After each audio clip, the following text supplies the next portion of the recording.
Assalamualaikum warahmatullahi wabarakatuh. Alhamdulillah, assalatu wassalamu ala rasulillah. Yang terbaik adalah pilihan Allah. Al-khair khiratullah.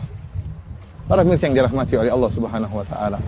Sungguhnya yang lebih mengetahui tentang kemaslahatan kita adalah pencipta kita. Dialah yang telah menciptakan kita dan mengetahui apa yang terbaik buat kita, yang mengetahui hal yang gaib tentang masa depan. Dialah Allah Subhanahu wa taala. Ala ya'lamu man khalaq wa huwal latiful khabir. Tidakkah yang menciptakan lebih mengetahui tentang apa yang Dia ciptakan? Kita terkadang berencana, ya, menurut perasaan kita, menurut perkiraan kita bahwasanya ada sesuatu yang terbaik bagi kita, sehingga kita berusaha untuk meraihnya. Namun ternyata gagal. Setelah kita berusaha, ya, ternyata kita gagal. Ternyata tidak sesuai dengan apa yang kita rencanakan. Atau terkadang ada musibah yang menimpa kita, yang membuyarkan cita-cita kita. Namun ingatlah wahai pemirsa yang dirahmati oleh Allah Subhanahu wa taala, jika seorang hamba telah berusaha dan telah berdoa, maka yakinlah apa yang Allah takdirkan itu yang terbaik bagi dia. Kenapa? Al-khair khiratullah. Yang terbaik adalah pilihan Allah Subhanahu wa taala. Allah Subhanahu wa taala telah berfirman dalam Al-Qur'an, "Wa asa an takrahu syai'an wa huwa khairul lakum." Bisa jadi engkau membenci sesuatu, namun itu yang terbaik bagi engkau. Kemudian Allah berkata, "Wallahu ya'lamu wa antum la ta'lamun." Allah yang mengetahui dan kalian tidak mengetahui. Dalam ayat yang lain kata Allah Subhanahu wa taala, "Fa in karihtumuhunna fa asa an takrahu syai'an wa yaj'alallahu fihi khairan katsira." Bisa jadi kalian membenci istri-istri kalian, ya. Akan tapi di balik kebencian kalian Allah menjadikan banyak kebaikan. Ada seorang salaf, seorang ulama yang memiliki seorang anak yang sangat berbakti. Baktinya sangat luar biasa. Maka orang-orang pun heran melihat betapa baktinya sang anak. Maka mereka bertanya, apa rahasianya, kenapa anak ini bisa begitu berbakti? Maka ternyata dia mengatakan karena kesabaran dia terhadap ibunya. Ibunya mungkin bukan seorang wanita yang sangat soleha, wanita yang mungkin tidak begitu diharapkan. Akan tapi karena kesabaran ulama tersebut terhadap istrinya, maka lahirlah anak yang begitu berbakti dari rahim istri tersebut.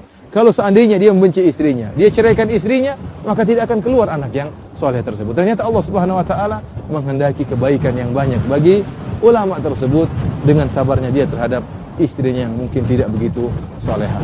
Sungguhnya Allah Subhanahu wa taala telah memberikan beberapa contoh dalam Al-Qur'an tentang bahwasanya pilihan Allah adalah yang terbaik, yang terkadang di luar dari imajinasi kita, di luar dari perkiraan kita, di luar dari hayalan kita. Contohnya seperti kisah Nabi Yusuf alaihissalam. Allah Subhanahu wa taala, ya, menyebutkan dalam Al-Qur'an kisah Nabi Yusuf yang sangat luar biasa. Ya, nahnu naqussu 'alaika ahsanal qasas, kata Allah Subhanahu wa taala, wahai Muhammad, kami kisahkan kepada engkau dengan kisah yang terbaik. Kisah siapa? Kisah Nabi Yusuf. Kisah yang penuh dengan yang perkara-perkara yang menakjubkan. Bagaimana Allah Subhanahu wa taala memberikan anugerah kepada Nabi Yusuf dalam bentuk, ya, ujian-ujian. Oleh karenanya terkadang kata para ulama di antara Ibnu Qayyim rahimahullah, terkadang anugerah karunia Allah berikan, Allah turunkan dalam bentuk ujian. Dan ini yang pernah dialami oleh Nabi Yusuf alaihissalam. Kita tahu bagaimana Nabi Yusuf alaihissalam akhirnya menjadi seorang Al-Aziz, seorang menteri yang mulia, yang dimuliakan, yang dihormati oleh penduduk negeri Mesir. Bagaimana ceritanya Nabi Yusuf alaihissalam bisa menjadi seorang yang mulia? Ternyata dengan berbagai macam ujian. Dari awal ujian Allah Subhanahu wa taala sebutkan dalam kisah surat Yusuf alaihissalam. Tatkala Nabi Yusuf alaihissalam, saudara-saudaranya hasad kepada Nabi Yusuf.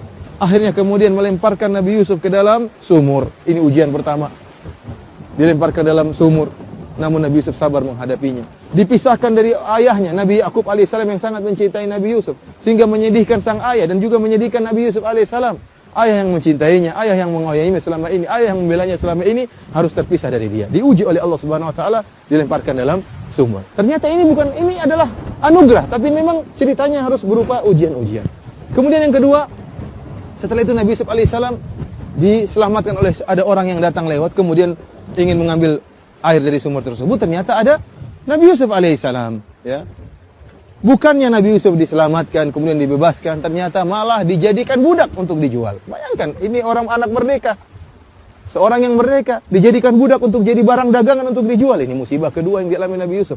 Tetapi ternyata justru tatkala Nabi Yusuf menjadi budak ini merupakan langkah menuju kebahagiaan, langkah menuju ke anugerah. Akhirnya Nabi Yusuf alaihissalam dibeli oleh pembesar negeri Mesir. dibeli oleh pembesar negeri Mesir, kemudian dirawat di istana mereka, dirawat di istana yang megah. Akhirnya Nabi Yusuf pun berkembang menjadi seorang muda yang sangat tampan. Ya. Kemudian ternyata Nabi Yusuf pun dirayu oleh sang permaisuri yang mengajak Nabi Yusuf untuk berzina. Akhirnya Nabi Yusuf alaihissalam menolak.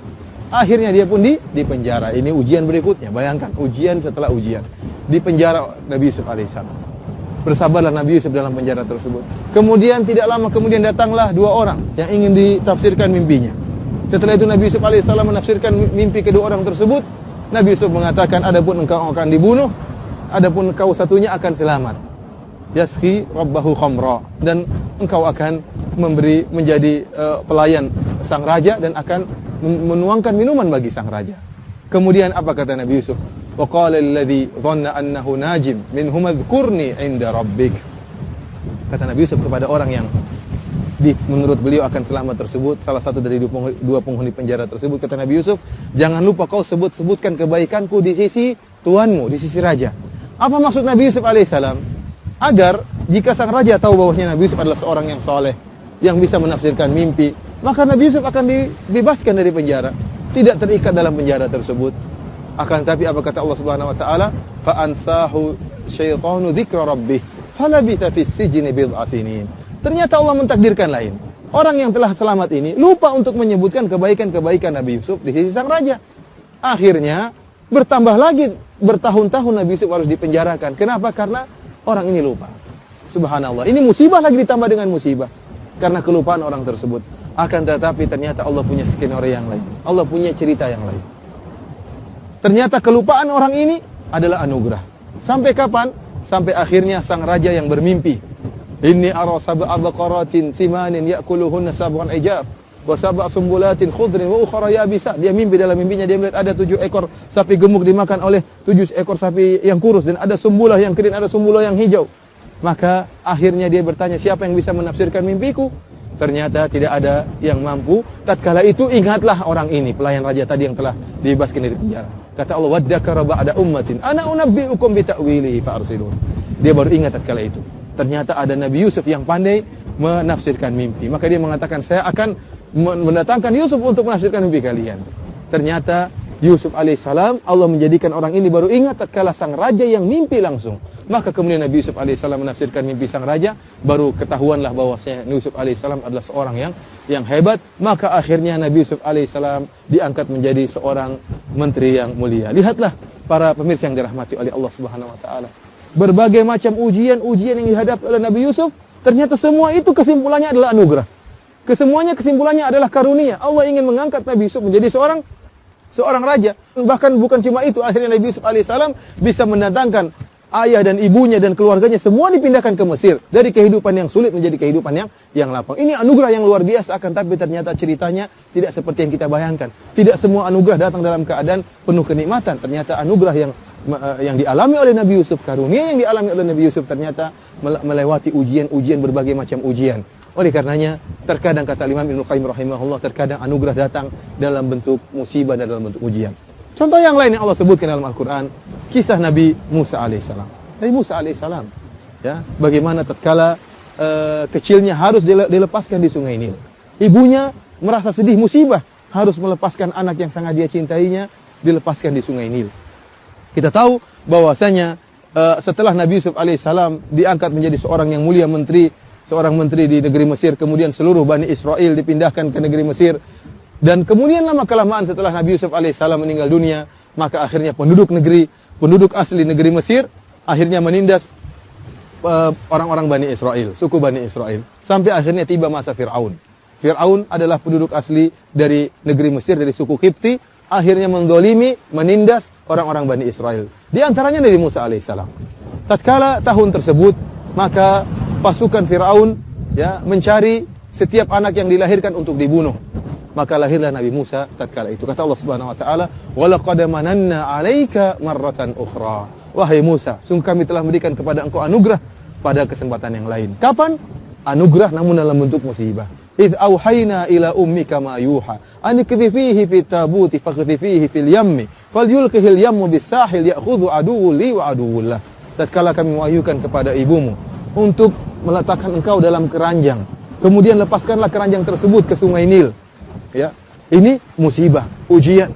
Akhirnya ibunya Nabi Musa alaihissalam dengan begitu sedihnya, anak yang baru dia lahirkan, yang selama ini dia kandung selama 9 bulan, yang dinanti-nanti kehadirannya. Tatkala hadir anak tersebut, maka dia harus memisahkan anak tersebut dari dirinya. Maka dia masukkan anak tersebut, Musa yang masih kecil, dimasukkan dalam keranjang, kemudian dilepaskan di sungai Nil. Tidak tahu apa yang terjadi. Yang jelas dia melaksanakan perintah Allah Subhanahu wa taala, maka selanjutnya urusan Allah. Allah yang akan menyelamatkan Nabi Musa alaihissalam. Ternyata Nabi Musa alaihissalam, keranjang tersebut, keranjang Nabi Musa melewati istana Fir'aun. Kata Allah Subhanahu wa taala, "Faltaqatahu alu fir'auna liyakuna lahum aduwwan wa hazana." Maka ternyata Musa alaihissalam si kecil ditemukan oleh istri Fir'aun. Dan ternyata Allah telah mentakdirkan istrinya Fir'aun tidak bisa punya anak. Begitu dia melihat Nabi Musa si kecil, dia tahu dari Bani Israel, jatuh rasa cintanya kepada Musa yang kecil tersebut. Maka dia ingin memelihara Musa. Fir'aun yang tadinya ingin membunuh anak-anak harus tunduk kepada istrinya. Kita tahu bagaimana suami sering tunduk kepada istrinya. Fir'aun saja tunduk kepada istrinya. Akhirnya apa? Sang anak dipelihara di Musa kecil yang masih kecil alaihissalam dipelihara di istana Fir'aun. Lihatlah anugerah yang luar biasa. Kalau seandainya Nabi Musa disembunyikan oleh ibunya dan berhasil selamat dari kejaran Fir'aun, maka dia akan hidup dengan susah payah, dengan kondisi miskin, di mana di perkampungan Bani Israel. Namun Allah menghendaki Nabi Musa hidup di istana Fir'aun, bahkan menjadi anak angkat Fir'aun. Kemudian akhirnya setelah itu, karena sayangnya istri Fir'aun begitu sayang kepada Nabi Musa yang kecil, akhirnya dia pun menawarkan kepada ibu-ibu untuk bisa menyusui Nabi Musa. Ternyata semua susuan ditolak oleh Nabi Musa. Nabi Musa tidak mau, si kecil Musa tidak bisa menerima sembarang susuan. Tidak ada yang dia sukai. Sampai akhirnya datanglah ibunya yang bisa menyusui Nabi Musa alaihissalam. Ternyata ada seorang ibu yang cocok bisa menyusui Nabi Musa. Akhirnya ibunya Nabi Musa pun alaihissalam dipindahkan tinggal di kerajaan untuk merawat Nabi Musa alaihissalam. Lihatlah bagaimana kenikmatan yang luar biasa. Ibunya akhirnya kata Allah, "Faraja'naka ila ummika kai taqarra ainuha wa la tahzan." Kami kembalikan engkau wahai Musa kepada ibumu agar dia senang dan tidak bersedih. Allah yang mengatur itu semua. Akhirnya ibunya pun tinggal di kerajaan Fir'aun, mengurus anaknya sendiri Nabi Musa alaihissalam, bahkan digaji oleh Fir'aun. Luar biasa, ini adalah anugerah yang Allah berikan kepada Nabi Musa dan kepada ibunya Nabi Musa dalam bentuk musibah-musibah. Oleh karenanya para mirsa yang dirahmati oleh Allah Subhanahu wa taala, jika kita terkena musibah, jika kita sudah berusaha dan berdoa ternyata ada suatu hal yang membuyarkan cita-cita kita, tidak sesuai dengan keinginan kita, maka yakinlah bahwasanya di balik segala sesuatu pasti ada hikmahnya. Pasti ada hikmahnya. Terkadang hikmah tersebut Allah buka seketika itu pula. Terkadang hikmah tersebut Allah buka setelah bertahun-tahun. Terkadang hikmah tersebut tersembunyikan, tidak ada yang tahu. Hanya Allah akan tampakkan di akhirat kelak. Allah menghendaki kebaikan bagi hamba-hambanya. Dan di akhir dari apa yang ingin saya sampaikan ini, ada suatu ilustrasi yang disebutkan dalam sebagian kisah. Ya, hanya sekedar ilustrasi, kita tidak tahu tentang kebenaran kisah ini, tentang seorang raja dengan seorang menteri. Ya. Menterinya ini senantiasa berkata, al khair khiratullah, bahwa yang terbaik adalah pilihan Allah Subhanahu wa taala. Setiap ada orang terkena musibah, maka dia pun mendatangi orang tersebut dan menasihati dengan mengatakan yang terbaik adalah pilihan Allah Subhanahu wa taala. Suatu saat sang raja yang terkena musibah, sang raja jarinya terputus. Maka datanglah sang menteri dengan penuh semangat mengatakan, wahai sang raja, yang terbaik adalah pilihan Allah. Jarimu putus itu yang terbaik. Maka sang raja pun tersinggung dan marah. Dia mengatakan, jari saya putus yang terbaik, penjarakan orang ini. Akhirnya sang menteri pun dipenjarakan.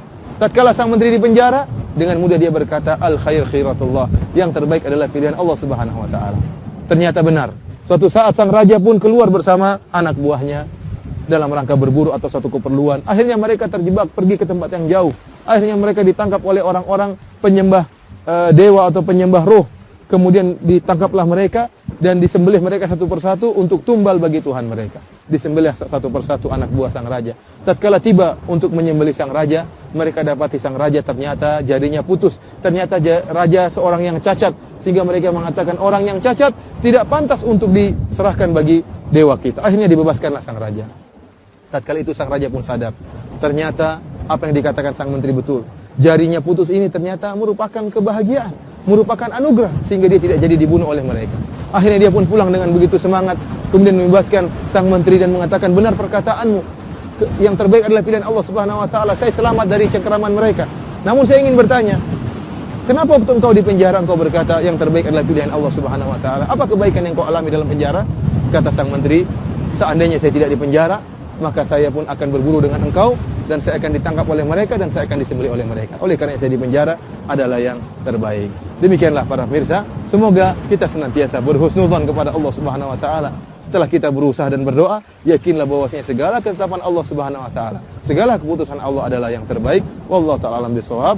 Wassalamualaikum warahmatullahi wabarakatuh.